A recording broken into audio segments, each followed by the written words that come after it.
कई लोग सोचते हैं कि इंसान मरने के बाद खत्म हो जाता है, लेकिन कुछ लोग ऐसे होते हैं जो मरने के बाद असली ताकत बन जाते हैं। क्या आपने कभी सोचा है, अगर भीमराव रामजी अंबेडकर नहीं होते तो क्या भारत आज भी एक सच्चा लोकतंत्र होता? जिंदा इंसान से लड़ना आसान होता है, लेकिन एक विचार से लड़ना नामुमकिन होता है।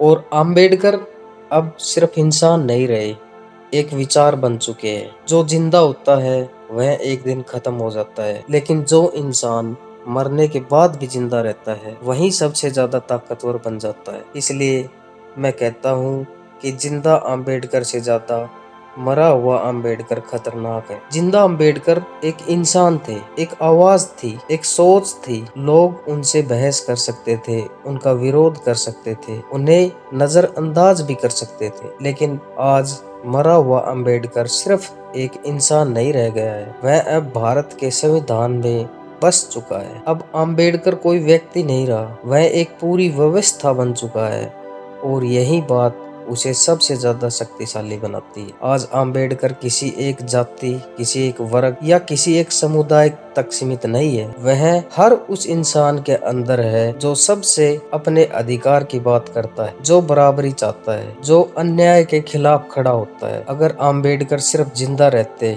तो हो सकता है कि समय के साथ उनका प्रभाव भी कम हो जाता, लेकिन आज वह सिर्फ एक व्यक्ति नहीं बल्कि एक विचार बन चुके हैं। और जब कोई विचार संविधान में शामिल हो जाता है तो वह हमेशा के लिए अमर हो जाता है। अब उसे मिटाना नामुमकिन है, क्योंकि अब वह सिर्फ किताबों तक सीमित नहीं है, बल्कि भारत के लोगों की सोच और जीवन का हिस्सा बन चुका है। सोचिए, अगर अंबेडकर नहीं होते तो क्या भारत सच में एक मजबूत लोकतंत्र बन पाता, या सिर्फ नाम का लोकतंत्र बनकर रह जाता? संविधान तो शायद तब भी बनता, लेकिन उसमें वह गहराई, वह दूरदृष्टि और हर इंसान को साथ लेकर चलने की भावना शायद नहीं होती। वह सिर्फ एक ढांचा बनकर रह जाता, जैसा कई देशों में देखने को मिलता है, जहां कागजों पर अधिकार होते हैं लेकिन जमीन पर उनकी कोई कीमत नहीं होती। ऐसी स्थिति में सत्ता कुछ लोगों तक ही सीमित रह जाती है और बाकी समाज सिर्फ उसे सहता रहता है, खासकर महिलाएं। और सबसे ज्यादा जरूरी बात,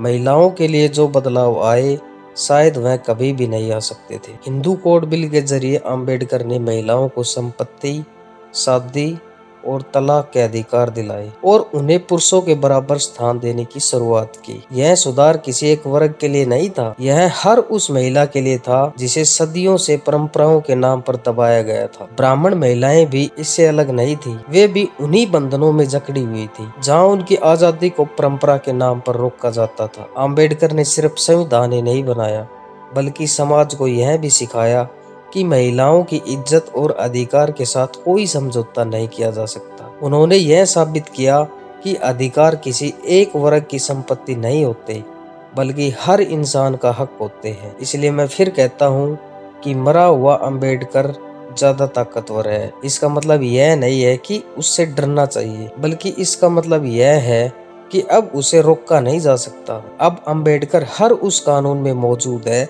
जो आपको सुरक्षा देता है, हर उस अधिकार में है जो आपको आवाज देता है, और हर उस इंसान में है जो अन्याय के खिलाफ खड़ा होता है। अब अंबेडकर सिर्फ एक नाम नहीं, एक ताकत बन चुके हैं जो हर भारतीय के अंदर जिंदा है। अंबेडकर अब बीतते हुए समय की बात नहीं है, बल्कि एक अंतहीन संघर्ष और कभी न बुझने वाली मसाल बन चुके हैं। उनकी आवाज असली ताकत यह है कि वह हर उस भारतीय के स्वाभिमान में बस चुके हैं जिसने झुकना छोड़ दिया है, और सिर्फ उनकी असली ताकत यह है कि हर उस भारतीय के स्वाभिमान में बस चुके हैं जिसने झुकना छोड़ दिया है और सिर उठाकर जीना सीख लिया है। और एक बात जो अक्सर लोग नहीं समझते, भारत की असली ताकत उसकी सेना या जनसंख्या में नहीं है, बल्कि उसके संविधान में है।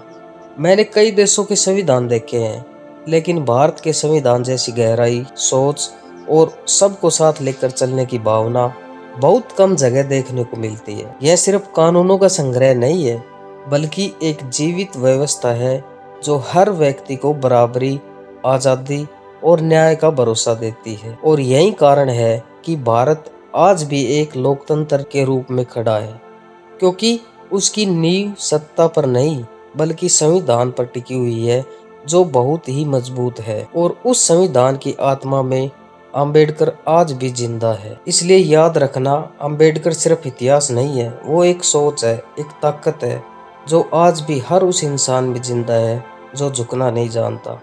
अब फैसला आपके हाथ में है, आप सिर्फ अंबेडकर का नाम लेंगे या उनकी सोच को अपने जीवन में अपनाएंगे। अंबेडकर अब कोई नाम नहीं, एक आंदोलन है, एक ऐसी मशाल है जो कभी बुझने वाली नहीं। अंबेडकर को खत्म करना नामुमकिन है, क्योंकि अब वो इंसान नहीं, एक विचार बन चुके हैं। जय हिंद, जय भारत, जय संविधान, नमो बुद्धाय।